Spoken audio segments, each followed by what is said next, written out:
విచారణల వీడియోలపై supreme court సంచలన మధ్యంతర ఉత్తర్వులు జారీ చేసింది. కోర్టు ఆడియో వీడియో రికార్డింగ్ల వినియోగంపై కఠిన ఆంక్షలు విధించింది. ముందస్తు అనుమతి లేకుండా సోషల్ మీడియా, డిజిటల్ ప్లాట్ఫామ్స్ లో కోర్టు వీడియోలు పోస్ట్ చేయడంపై సుప్రీంకోర్టు నిషేధం విధించింది.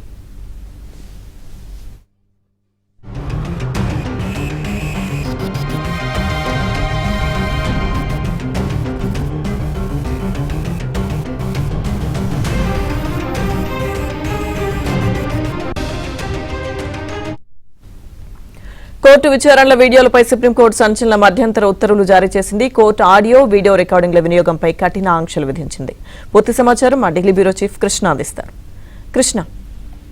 లక్ష్మీదుర్గ సుప్రీంకోర్టు అదేవిధంగా ఇతర న్యాయస్థానాల విచారణలకు సంబంధించి ఆడియో వీడియో రికార్డింగ్లను ముందస్తు అనుమతి లేకుండా సోషల్ మీడియా లేకపోతే ఇతర డిజిటల్ ప్లాట్ఫామ్లలో వాడటం పైన సుప్రీంకోర్టు పూర్తి స్థాయి నిషేధం విధించింది.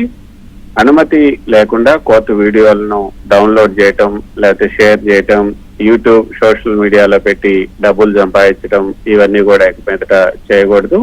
అదేవిధంగా వీడియోలను రీపోస్ట్ చేయటం లేకపోతే అప్లోడ్ చేయటం, ప్రసారం చేయటం ఇవన్నీ కూడా నిషేధం.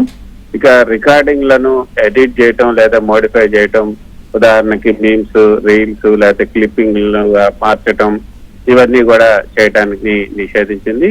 మరోపక్క సొంత సర్వర్లలో కూడా సొంత సర్వర్లు లేదా ప్లాట్ఫామ్లలో స్టోర్ చేయటం లేదా హోస్ట్ చేయటం కూడా ఇక వాటిని కూడా అంటే స్టోరేజ్ కి హోస్ట్ చేయడానికి కూడా సొంత సర్వర్లలో వాళ్ళ ప్లాట్ఫామ్లలో స్టోర్ చేయటం పైన కూడా సుప్రీంకోర్టు నిషేధం విధించింది. అయితే మీడియాకు మాత్రం మినహాయింపు ఇచ్చింది.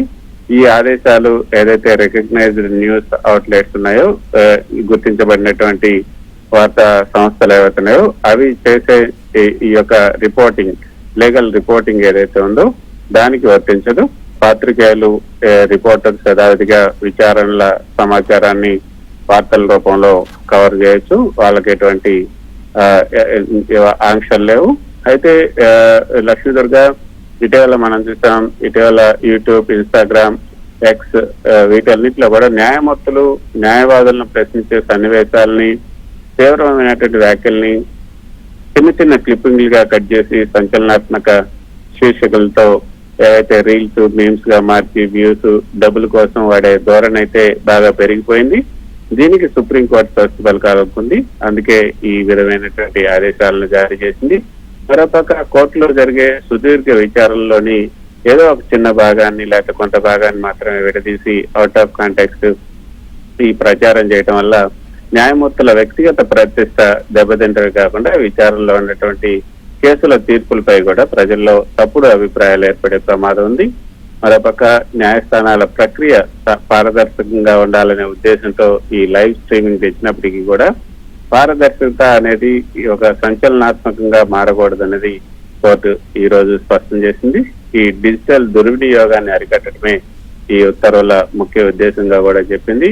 అయితే లక్ష్మీదుర్గ వార్తా సంస్థల రిపోర్టింగ్ పై మాత్రం, వాళ్ళ హక్కులపై మాత్రం ఎలాంటి ఆంక్షలు లేవని కూడా స్పష్టం చేస్తుంది. దీని ద్వారా కోర్టుల జవాబుదారీతనాన్ని, ఈ వార్తా సేకరణ స్వేచ్ఛను కూడా సుప్రీంకోర్టు సమర్థించింది. ఈ రికార్డెడ్ వీడియోలను మానిటైజ్ చేస్తూ దుర్వినియోగం చేసే డిజిటల్ ప్లాట్ఫామ్లకి ఈ బాధ్యతాయుతమైనటువంటి వార్తా రంగానికి మధ్య స్పష్టమైనటువంటి వ్యత్యాసాన్ని కూడా సుప్రీంకోర్టు ఈ సందర్భంగా చూపించింది. లక్ష్మీదుర్గ. Thank you Krishna.